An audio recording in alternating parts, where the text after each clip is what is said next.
Hey guys, এটি নতুন ভিডিঅ'লৈ আপোনালোকক পুনৰবাৰ স্বাগতম জনাইছো। আজি মই বনাবলৈ লৈছো হাঁহৰ মাংস, মানে হাঁহে মাহৰ দালিৰ লগত হাঁহৰ মাংস। দেৰি নকৰি আহক ভিডিঅ'টি আৰম্ভ কৰোঁ। হাঁহৰ মাংসৰ বাবে মই লৈছো এইখিনি মাংস ধুনীয়াকৈ কাটি পিয়াজ সানি লৈছো। ইয়াতে আছে, ইয়াতে দেখুৱাই দিয়া। ইয়াতে ওলকবি এটা আছে, আলু আছে, বিলাহী, পিয়াজ, নহৰু, জলকীয়া, তেজপাত সবখিনি যোগাৰ লৈ লৈছো। এতিয়া মই মজাকৈ বনাম। এয়া চাওক, কেৰাহী গৰম হৈছে। হাঁহটো যিহেতু বহুত তেল আছে, মই বেছি নিদিওঁ, অকণমান তেল দি দিছোঁ। মই হাঁহৰ পৰা তেল বিডিঙে উঠে, বহুতে হাঁহৰ মাংস তেল নোহোৱাকৈ বনায়। তেলখিনি গৰম হ'লে মই ইয়াতে তেজপাত দিম।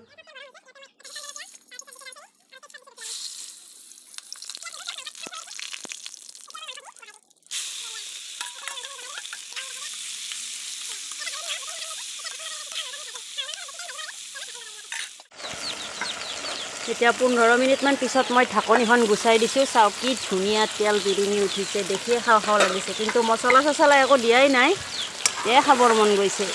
এতিয়া দেখিছেনে, অলপ লৰাই দি মই ইয়াতে এতিয়া মছলা চছলাবিলাক দি দিম। এতিয়া মই কাটি থোৱা আলু দুটা আৰু ওলকবিখিনি দি দিছোঁ। এইখিনি বস্তু নিদিলেও হয়, যিহেতু মাহৰ দাইলৰ লগতে বনাম মই। তথাপিও দিলে সোৱাদ হয়, মাংসৰ আলু খাবলৈ ভাল লাগে আৰু ওলকবি এটা দিলেও ভাল লাগে। বতৰৰ চব্জি কাৰণে দি দিছোঁ। মই ইয়াতে দিলোঁ আদা আৰু নহৰু, পেষ্টখিনি দি দিলোঁ। তাৰপিছত জলকীয়াটো মই পিছত দি দিম, কাৰণ বাবুই জলকীয়া নাখায়। তাৰ কাৰণে অলপ থ'ব লাগিব, থোৱাৰ পিছত জলকীয়া দি দিম। দিছোঁ মই জিৰা গুড়ি 2 চামুচ। আগতে মাংসত জিৰা গুড়ি দিয়ে থৈছিলোঁ, বেছিকৈ নিদিওঁ। মছলা চছলা মাংসত সানিছোঁ, এতিয়া অলপ অলপ দি দিছোঁ। এইখিনি মিট মছলা পেকেটৰ পৰা ডাইৰেক্ট দিছোঁ। চব মছলা ঢালিম আৰু এতিয়া ৰেড চিলি আগতে অলপ দিছোঁ, এতিয়া আৰু অলপমান দি দিছোঁ।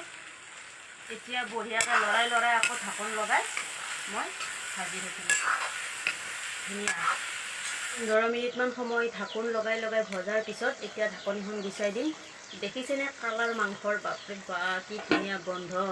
আৰুতো কিবা কিবি দিবই আছে। এইপিনে মাহৰ দাইল কুকাৰত বইল কৰি থৈ দিছোঁ, এইখিনি পিছত দি আছোঁ। এতিয়া মই কাটি থোৱা বিলাহী এটা দি দিম।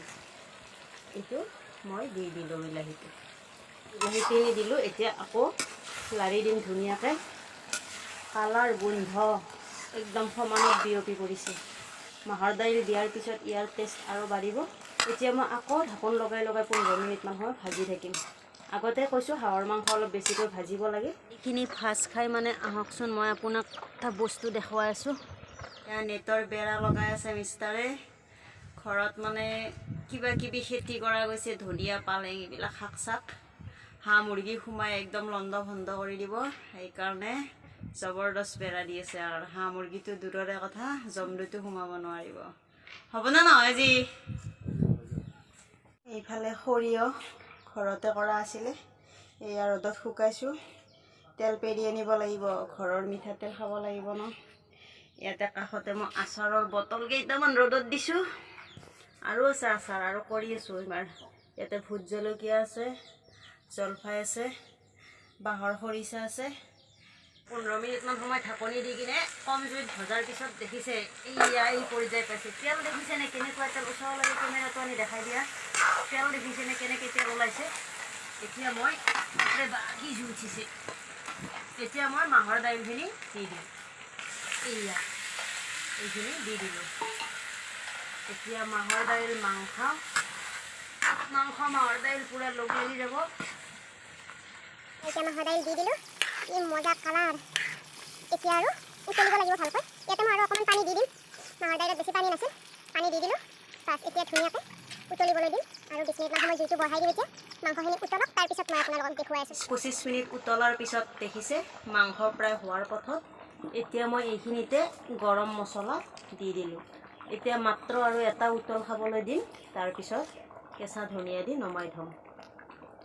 এতিয়া এইখিনি ধনিয়াখিনি দি দিম মই। এতিয়া মাংস হ'ব, তাৰপিছত এটা হাঁহ 2টা মানুহ, বাকী নকওঁ, বুজাই বুজিব আৰু। এইফালে দেখাই দিয়া। এয়া ধনিয়া দি দিলোঁ, ওচৰত আনা। এতিয়া এইখিনি নমাই থ'ম। দেখিছেনে, এয়া হাঁহৰ মাংস আৰু মাহৰ দাইল এতিয়া গৰম গৰমে ভাতৰ লগত পৰিৱেশন কৰিম। টেষ্ট কৰিবলৈ মানুহ ৰখি আছে, মই টেষ্ট কৰিব দি আছোঁ ৰ'ব। চাওকচোন মাংস কি মজা এতিয়া টেষ্ট কৰাহে কথা আৰু এতিয়া আমাৰ টেষ্ট কৰা মানুহক মই টেষ্ট কৰিব দি আছোঁ এয়া টেষ্ট কৰিব ৰেডি হৈ গ'ল ষ্টাৰ্ট মজা নাখাওঁতে মজা তাৰমানে বঢ়িয়া হৈছে এক্সিলেণ্ট গুড কিবা এটা কৈ দিয়া মজা মজা অলপ বঢ়িয়া একদম মজা